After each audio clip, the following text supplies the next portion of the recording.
यति दलले लगाएर दिएको ल भन्नुहोस् त यसपालिको चुनाव कसले जित्छ बालेन सरकार अक्री बार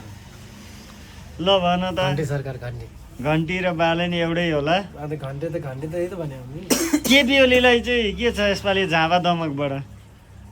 घन्टा मात्रै जित्नुहुन्छ उहाँले अरू चाहिँ केही मात्रै जित्नुहुन्छ उहाँले हार्नुहुन्छ अब बुढो गएर हुनुभयो थाक्नुभयो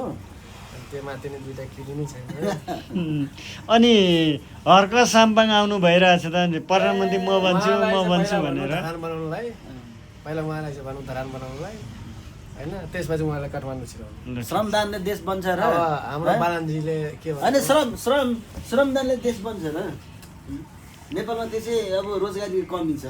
एक छाक लगाएर खाने मान्छेहरू छ